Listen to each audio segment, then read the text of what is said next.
illustrated by Thomas Boatwright. As I walked into Principal Taylor's office, I wondered who glued Miss Shoemaker to a chair. It would have been a hilarious April Fool's prank if old faded glue bottle hadn't been hidden in my desk. My best friend Sarah sat on a bench in the office with other students, crying like a baby.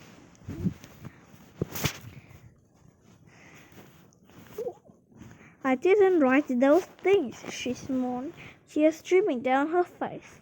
I was practicing my tuba all morning. She explained how someone wrote nasty messages about Mr. Kendall on the board in her handwriting. Each of the other students is in trouble for some rank they claim they didn't commit.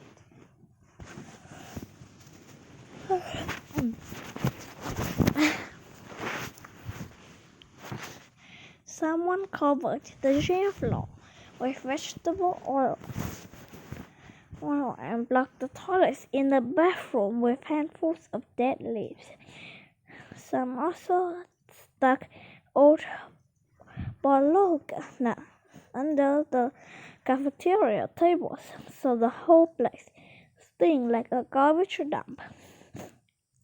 The phone rings, and Miss Deaton, the secretary, answered it and swiftly hangs up. All morning, kids keep calling and laughing, she says. After a while, Mr. Taylor comes out of his office. You've been very busy, he begins. Sarah starts deriding everything, and the rest of us follow suit. Mr. Taylor waves his hand to silence us, but as he is about to speak, the phone rings. Miss Nathan answers it with an abrupt hello. She points to Sarah and says, "It's for you." Sarah takes the phone and says, "Hello, I can barely hear you."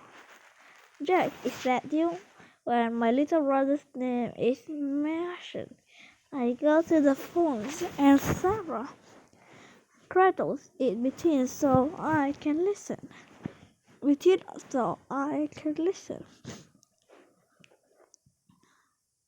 Well, wait.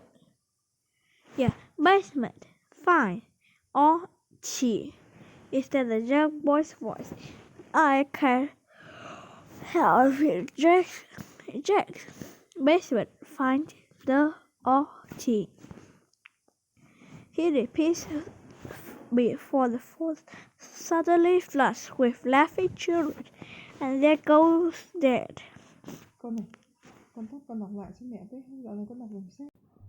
I've spoken with the teachers, and they have some pretty compelling evidence.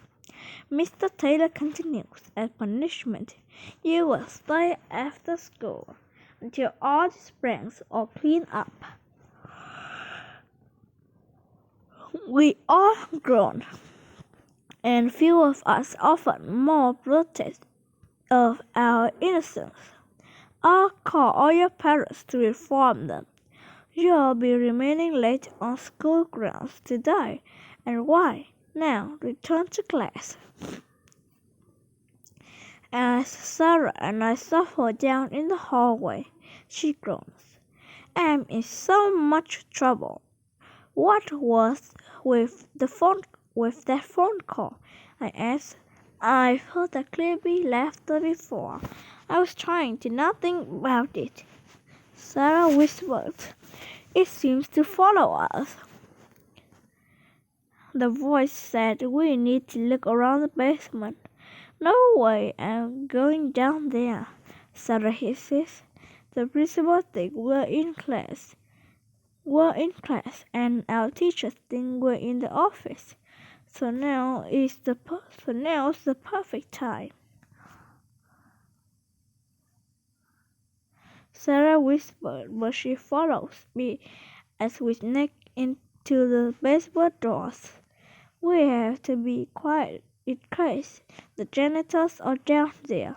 I say surprisingly, the doors are open. Sarah and I squeeze inside, listening to the water rush through the old pipes around us, and fluorescent lights buzz overhead. We quickly descend the stairs. The basement is huge, with many walls hidden in darkness. Sarah points to the other side of the room, and we split up to start looking around.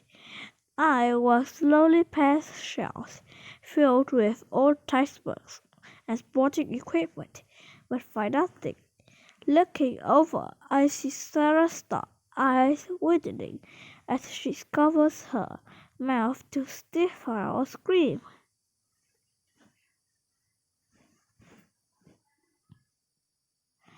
I sprint to the opposite side of the basement. Sarah pointed in front of her and whispered, "I saw someone over there." "A janitor?" I asked. She shakes her head, and that's when I hear the footsteps, and someone is rushing past us. Sarah grabs my arm, and we take a few steps forward. Then there are a few more. Something moves in the shadow in front of us, and I move to follow it. My foot hits something soft, and I reach down. I feel lump under thick cloth. I think I hear laughter, but it could be the furnaces or something. Grabbing onto the cloth, I pull a large bag into the light. Somewhere behind us, a little girl laughs, and then another off to the right. "Hey, is someone down here?" "No kids allowed in the basement," a janitor's voice calls. I grab the bag. The janitor walks the room, shining a flashlight back and forth. When we shine his light away from us, Sarah and I sneak quickly and quietly behind the shelves and up the stairs. "That was close," I say when we reach the safety of the hallway. I draw the duffel bag and unzip it. This is Rob Turtle's duffel bag. His initials are on the straps. I say, inside the old cans that say cooking oil on the side, and a paper wrapper glued the side of the bag that smells really awful. A rough burlap sack holds dirt, leaves, and sticks, and half buried, I find an ancient-looking pair of scissors.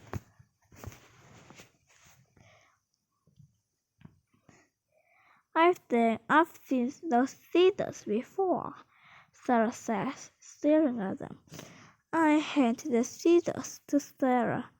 He doesn't tell us who the laughing kids are, but it looks as if Rob Turtle framed us all. "He said he lost his dream bag the other day," Sarah replied in a hollow. "He also said that it would be the best April Fool days ever." I say, "What do we do now?